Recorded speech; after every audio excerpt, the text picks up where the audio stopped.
Questions तो हमने बहुत सारे हमने एक दूसरे से भी कर लिए, एक दूसरे को जान भी लिया बहुत जी, सारा। And I would say that I have met a different kind of personality together with different attitude for life, and still probably somebody who wants to do a lot with his life but not getting the right platform to perform. And I believe that whenever you are capable of giving a platform to somebody, then you should definitely do it. Why? Reason being, maybe this world will become a better place for others to live.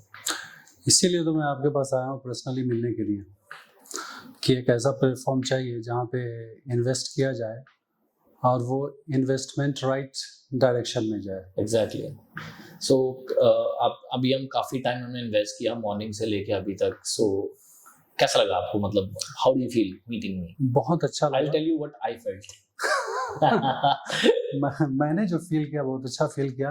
मेरी जो curies थी, जो मुझे जानना था, वो मैं सारी चीज़ जाना। जो टेक्निकल टर्म्स था कि कैसे इन्वेस्ट किया जाए और उसके आगे कैसे प्रोसीड किया जाए, वो सारी चीज़ मैंने जाना।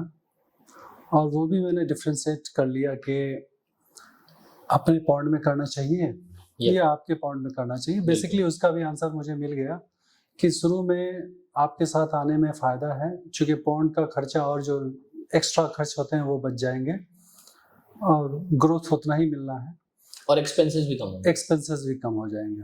और सीखने की बात रही, जैसे कई लोग मुझे बोलते हैं कि अचल जी अगर हम खुद का करते हैं तो सीखने को मिलता है। ऑफ कोर्स सीखने को मिलता है अगर आप तैयार हैं उस माइंडसेट के साथ कि अगर ऊपर नीचे हो भी गया, क्योंकि आपने वर्ड यूज किया मुझे सीखना है। जी। अगर आप सीखने के माइंडसेट से आ रहे हैं तो इस माइंडसेट से भी आइए कि जब हम सीखते हैं तो हम गलतियां भी करते हैं। जी। और गलतियां बहुत ही, मतलब मैं कहूंगा कि बहुत एक नॉर्मल सी चीज है, सभी लोग करते हैं। जब मैंने अपने इनिशियल ईयर्स में सीखना शुरू किया था पर्ल फार्मिंग को, तो 3 साल मेरी लाइफ के फेलियर के अलावा कुछ था ही नहीं। जी। सबको ऐसा लगता है कि अचल सिंह ने पता नहीं कौन सी जादू की झड़ी घुमाई और वो इतना रिच बन गया। ऐसा नहीं होता है। अब तो यहाँ फेलियर का चांस ही नहीं क्लाइंट के लिए ना।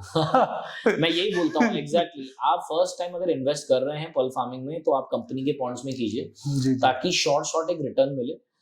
फॉर एग्जाम्पल, जैसे मैंने आपको मॉर्निंग में भी कहा कि अगर मान लीजिए आज आप अपना 10 लाख इन्वेस्ट करते हैं फॉर एग्जाम्पल हमारे पॉइंट में, जी। तो इससे होता ये है कि आपका वो 10 लाख एटलीस्ट 2 साल बाद 20 लाख बन जाता है और आप एक रिस्क टेकर बन सकते हो। फिर आपको जो आप रिस्क शुरू में ले रहे थे अपने 10 लाख पर, जी। वो आप जो मेरे से कमाया हुआ 10 लाख उस पर रिस्क ले सकते हैं। एटलीस्ट आपका जो खुद का जो असल है वो नहीं जाएगा। रिस्क फैक्टर रिड्यूस हो जाएगा, जिसे हम बोलते हैं फाइनेंशियल डिसिप्लिन या रिस्क डिफाइन भी बोल सकते हैं। कि रिस्क एनालाइज करना बहुत इंपॉर्टेंट है कि आप जो पैसा आज लगा रहे हैं, सीधी सी बात है, हम अकाउंट्स में भी बोलते हैं मिसलेनियस एक्सपेंसेस। तो ये मिसलेनियस एक्सपेंसेस क्या हैं? ऐसे अनदेखे खर्चे जो आ सकते हैं आपके ऊपर। मोटर फेलियर हो सकती है, पॉन्ड में प्रॉब्लम आ सकता है, बारिश हो गई, लॉकडाउन लग गया, इट कैन बी एनीथिंग। क्या आप उसके लिए फाइनेंशियली इतने इंडिपेंडेंट हैं कि आप वो झेल सकते हैं? तो खुद का कीजिए। अगर आप कल को कोई भी प्रॉब्लम आ जाती है, हमारे यहाँ कर रहे हैं, तो वो प्रॉब्लम हमारा हो जाता है, आपका नहीं रहता। फिर तो वो कैसे टैकल करना है, कैसे उसको चैलेंज करना है, कैसे उसको अरेस्ट करना है, वो हमको पता होता है। तो रिस्क फैक्टर जो है यहाँ पर बहुत कम हो जाता है, खत्म हो जाता है, ऑलमोस्ट खत्म हो जाता है। तो मेरा यही सभी लोगों के लिए राय है जो लोग नए कर रहे हैं and they want to learn करना क्या है। आपके यहाँ पर अगर आज मैं एक टीम भेजता हूँ तो आप जितने भी टाइम में वो प्रोजेक्ट खत्म होगा उतने दिन आप वहां पर खड़े रहेंगे, देखते रहेंगे, थोड़ा बहुत सर्जरी सीख लेंगे। वो तो आप यहाँ भी कर सकते हैं। टाइम टू टाइम आप ऐसे भी क्लाइंट को कॉल करते हैं। आप 3 महीने में 2 महीने में एक बार आइए, देखिए, समझिए। और जब हमारे यहाँ पर सर्जरी स्टार्ट हो जाएगी 15 नवंबर से 15 फरवरी तक, आप आइए, बैठिए, आपको सर्जरी करनी है, अपने हाथ से कीजिए, आप सब कुछ देखिए, सीखने को मिल तो रहा है आपको। Why to take so much of risk just because you are feeling that adrenal rush की मुझे कुछ करना है। जल्दबाजी का काम हमेशा खराब होता है। सबको नया धंधा ऐसा लगता है कि मुझे करना है। एक फैक्टर लगा रहता है ना कि मैं जो इन्वेस्ट कर रहा हूँ वहाँ पे हमारी श्योरिटी है कि नहीं, ये एक प्रॉब्लम लगा रहता है लोगों को। देखिए, ये तो आप तभी पता कर सकते हैं जब आप मतलब उस इंसान ने जो आज तक काम किया है, जितना भी काम किया है, वो जिन लोगों के साथ मिलके काम किया है, उनमें से 4-5 लोग 10 लोगों का फोन घुमाइए, सच्चाई सामने आ जाएगी। जी। मैं जितना भी तारीफ कर लूं, बोस्ट कर लूं अपने आप को कि मैं इतना अच्छा करता हूँ, मैं इतना अच्छा हूँ, मैंने ये किया वो किया, मैं तो कुछ भी बोल सकता हूँ अपने बारे में। लेकिन जिसका पैसा लगा है वो कभी झूठ नहीं बोलेगा अगर डूब गया है तो, और उसे मिला है तो भी झूठ नहीं बोलेगा। सो हमेशा मैं सबको अपने YouTube के माध्यम से भी बोलता हूँ कि अगर किसी के बारे में सच्चाई जाननी है, मीठी मीठी बातों में आने की जरूरत नहीं है, ना मेरी ना किसी और की। मैं अपने ऊपर भी वही लागू करता हूँ जो दूसरों पे करता हूँ। सही चीज। मेरी मीठी बातों में आने की जरूरत नहीं है, ना किसी की। किसी का भी बारे में जानना है कि वो कितना ऑथेंटिक है, कितना लेजिस्मेट है, उसके लोगों को उठा के फोन घुमा दो जिसके साथ वो काम कर रहा है, अपने आप उसकी सच्चाई सामने आ जाएगी। क्या वो अपने क्लाइंट्स के लिए हेल्पफुल है टेक्निकल चैलेंजेस में? जब उसको प्रॉब्लम आ रही है तो ऐसा तो नहीं कि फोन आप उठा ही नहीं रहे हो। ये सारे चैलेंजेस आपको तब पता लगेंगे जब आप लोगों से जाके मिलेंगे जो लोग ऑलरेडी काम कर रहे हैं उस इंसान के साथ जुड़कर। तो मैं हमेशा लोगों को ये बोलता हूँ, अपना रिसर्च वर्क सॉलिड तरीके से कीजिए। अगर आपका रिसर्च वर्क पुअर है तो आप मरोगे ही मरोगे। आपका रिसर्च वर्क स्ट्रांग है तो आपको जो कमियां हैं या डाउट्स आप डायरेक्टली उसी वक्त पूछ सकते हो जब आपकी इन्वेस्टमेंट नहीं हुई है। सो आई वुड से कि भैया सब लोग रिसर्च कीजिए, किसी के भी साथ जुड़िए और जुड़ के और जितनी जानकारी जुटा पाए उस इंसान के बारे में, उसके वर्क के बारे में, उसके वर्क एथिक्स के बारे में उतनी जुटाइए, फिर डिसीजन मेकिंग कीजिए कि कहाँ जुड़ना है। सही चीज है, बिल्कुल सही। आप कुछ कहना चाहेंगे कि मतलब anything that you like to say कि क्या नए लोगों को ध्यान रखना चाहिए या क्या ऐसा सोचना चाहिए या देखना चाहिए काम स्टार्ट करने से पहले? नए लोग को जो समझना चाहिए वो कि कैसे उसको जज करना है कि वो परफॉर्म कंपनी कैसे कर रही है। एग्जैक्टली। क्या उसका ट्रैकिंग रिकॉर्ड है, अभी तक क्या रिजल्ट्स दिए हैं, अभी तक क्या रिजल्ट्स दिए हैं। अभी तक तो जो मुझे समझ में आया, जो अभी तक मैं आपके साथ बैठा, आपके को पार्टनर के साथ जो मैं बैठा, वो सारा चीज़ मैंने समझा तो पॉजिटिव ही नज़र आ रहा है, कोई निगेटिव नहीं है इसमें। ट्रैकिंग रिकॉर्ड भी हर साल ग्रो कर रहा है आपका, हर साल 100 में 100, यस मतलब 100 प्लस हो रहा है हर साल। वो भी मैंने पता किया आपका। देखिए क्या होता है, रिलेशंस बहुत इंपॉर्टेंट होते हैं। जब आप एक अच्छा रिलेशन अपने क्लाइंट के साथ मेंटेन करते हैं, ठीक है ना, चाहे रिजल्ट्स कुछ भी हों, लेकिन जब आप उसको जो आपने कमिट किया था फर्स्ट डे पर, जब आप उसे पूरा कर लेते हैं तो क्लाइंट हमेशा आपकी तरफ रहेगा। सही बात। जब आप क्लाइंट को वो नहीं देते जो आपने कमिट किया था तो फिर क्लाइंट ऑफ ट्रैक हो जाएगा आपसे। और आज के जमाने में मार्केट जो होती है ना वो ऐसी है कि आप जो करोगे ना वो आपके वर्क एथिक पे दिखेगा जाके। आज मैं आपके साथ जो करूंगा या आपको जो रिजल्ट्स दूंगा, कल वो मेरी मार्केट डिसाइड करेगा कि मैं आगे ग्रो करूंगा कि नहीं करूंगा।